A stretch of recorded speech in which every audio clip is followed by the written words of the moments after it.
My name is Emmanuela, and I guess when you live here, what you could retain from my speech would be just to emphasize the positive effects of music on people who have experienced trauma of wars in their lives, but also to say that we know it, that it's not like only soldiers who could suffer from traumas of wars, but also civilians, including people like asylum seekers and refugees. I come from the Democratic Republic of Congo in Africa. I don't know if you know, my country has been in war for over 10 years now. And the United Nations has been calling my country the world capital of rape, and also one of the worst places to be a woman in the world. Basically, life had become impossible in my country. I had to leave my country. It wasn't like a plan, it wasn't like a choice. If I could talk in terms of plan, my plan was never to live like my continent, like my country. I was studying, I was working, and my plan was to live in my country for all my life. I could go out only maybe for holidays or something. I've never planned like to leave my country, to leave my family, to become an asylum seeker or a refugee. No, I've never. But for reasons of life, realities of wars and the atrocities, I had to leave my country and to become an asylum seeker and a refugee. When I first got here, I was so traumatized that I spent like my 2 first years having counseling. And it definitely helps a lot. But nothing helps me to overcome the horror of wars that I've experienced back home. Like music, because I had my counselors maybe maximum 1 hour per week. So after that 1 hour, they leave me on my own.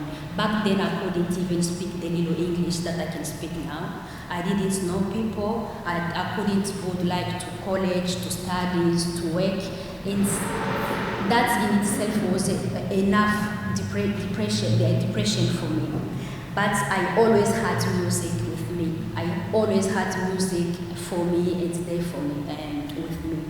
Because with a CD player or without a CD player, music is there. You could listen to a music, you could sing yourself, you can just listen to what's going on in a room or outside there. It's still a kind of music. So music is all the time there with you and for you. And also, music sometimes it understands you better than other people or other things. Music, you won't judge like your English or the reason for what you in this country and so on. So music really helped me a lot because I couldn't speak English. My first language is Swahili, and besides Swahili I can speak French because that's the official language in my country. So even when I wanted to say something, to express my feeling, to give my opinions, it was quite difficult because I can't speak English. Or people, because we are from different culture and backgrounds, it's not that easy to understand me. But with music, I can just sit down and I write a song, expressing my feelings, expressing my thoughts, and it's liberating. Because sometimes keeping too much for yourself is not healthy. But even if people will listen to it, but you've just taken it out, it's already a step further to your healing. And that's how I started to go out, to leave the house. I started to meet people until the day I came across a music project, community organizations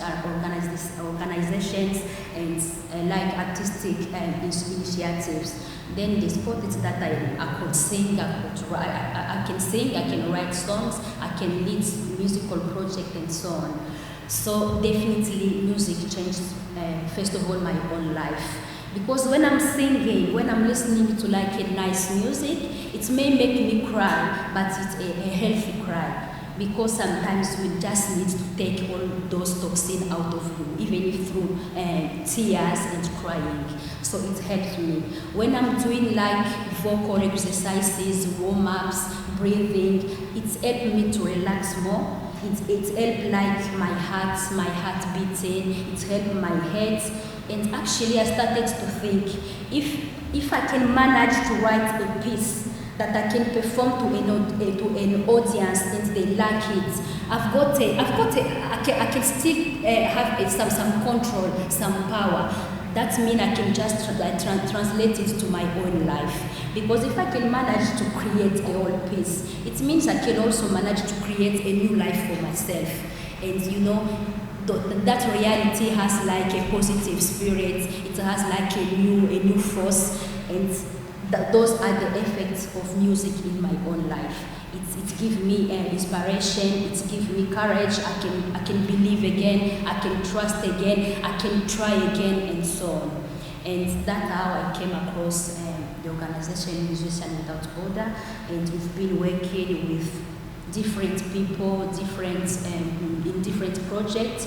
We work in primary schools, we work in community centers, we work with victims of tortures, we work with elderly, and actually like last time we were working in a primary school, and it was during the refugee week, and we were just bringing awareness around the subject of refugee, asylum seekers, immigrants, immigration, and so on. And when I was talking to them about like the wars back home in my country, the kids, they will go like, so who won that war? Who had the victory? Who won the war?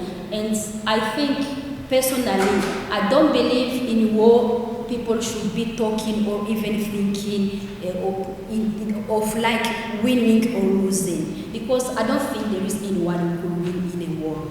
Because as we say, after a war, the group supposed to have won. Okay, they've won, but the effect of what they've been through, what they've seen, that's the effect that they live in them. I don't see that like a victory, because at the end of the day, it's just traumas which people are left with. So in the first place, if it was possible, maybe it's just a dream, it's just they shouldn't be war. Because you're thinking we're fighting for some cause, we're fighting for this and that, but at the end of the day, it becomes even worse. So for personally, I believe in the first place, there shouldn't be even war. So I was talking about effects of war on people who have experienced traumas. And also, I've been telling you about like it's not only soldiers who are affected by wars, also civilians like asylum seekers, refugees, and so on. I don't know if Liz, you can take from there. Yeah. We spent a long time with Freedom from Torture talking about how this music project might work. The participants who come to the Freedom from Torture Centre, they receive counselling and support from Freedom from Torture. We were told that for some people to actually even be in a room for more than 2 minutes without being so anxious that they would have to leave again was a reality of life.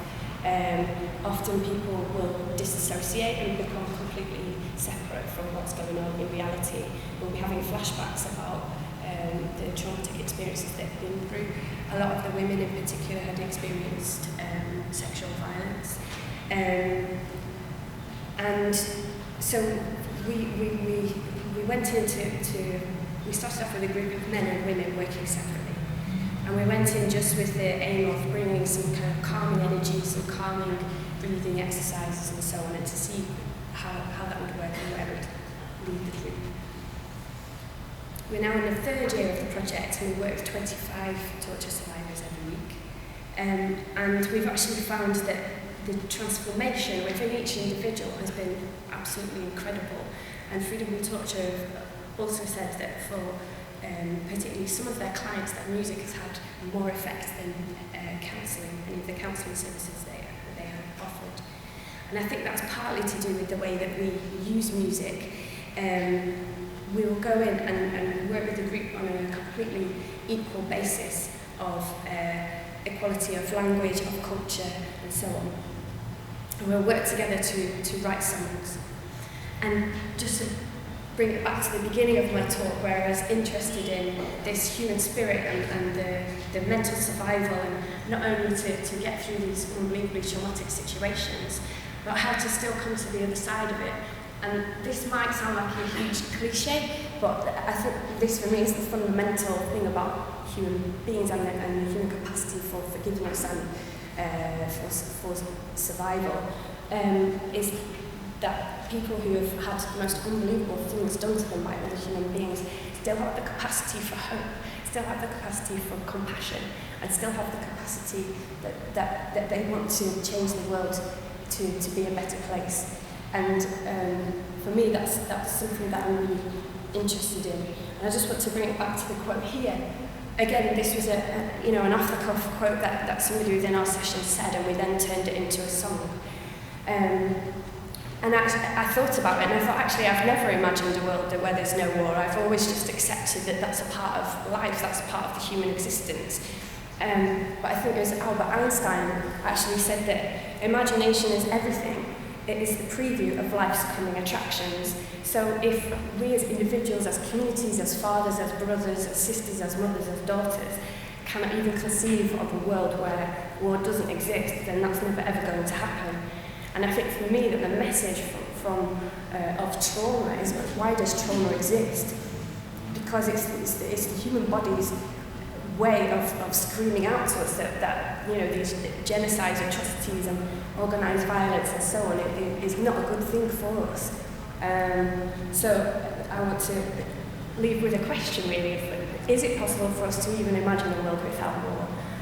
And if that's too philosophically huge, what would happen if we all just took responsibility for the transformation of one person, whether it be ourselves or somebody within our community, from changing from an act of violence, converting that into an act of non-violence?